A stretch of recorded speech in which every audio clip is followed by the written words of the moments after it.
Hi, my name is Antonio Gastelum, and I'm a partner with MEG International Counsel with offices in San Diego and Houston. And today, we continue with the series of frequent asked questions that we get. And today's question is, how long will it take to conclude the matter? What will the legal costs and fees be? And what documents will be prepared and included? The answer when we come back. Join us.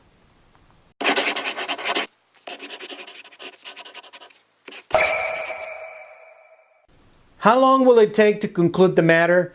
What will the legal costs and fees be? And what documents will be prepared and included? The answer is it depends on many factors, as well as the attorney or law firm that's eventually chosen or hired.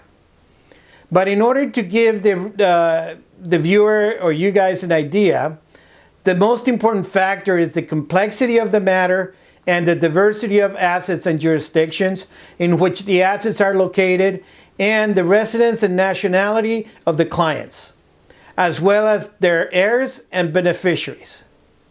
This means that the cost and legal fees for any matter range from a few $1,000s if you have a single property whose documentation can be concluded in a few weeks depending on the workload of the lawyer, to several $100,000s in costs and fees, as well as months of work and the effort and collaboration of multiple professionals to structure and implement the most complex and high-value strategies.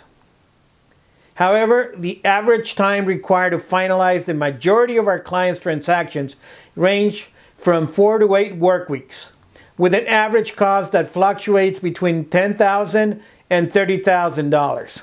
Now, keep in mind that we are not referring to a simple living trust here, because number one, or the most important thing, is foreigners generally do not solve their problems with a living trust. So we're not talking about a living trust. We're talking at a international estate plan and international strategy that would allow to most of the time invest in the U.S. and not have those assets subject to estate taxes. So we're not talking about living trusts and wills, okay, by themselves. Now, the majority of the matters we have handled in the past require the creation of a U.S. foreign or domestic trust. And U.S. foreign is a U.S.-based trust that is considered foreign trust for tax purposes. And so we also have created foreign entities along with a domestic one. Usually most of the strategies require a mix of all these entities or structures. However, when the client requires privacy or the assets have an above average value, more complex strategies are required, and sometimes multiple trusts and companies as well. So no case is alike. No circumstance is identical to another. Every client and every case is unique, even though they might share similarities with your friends and your family and some of other people that you know or may not know. But this is basically our experience in working with estate plans for foreigners. Okay?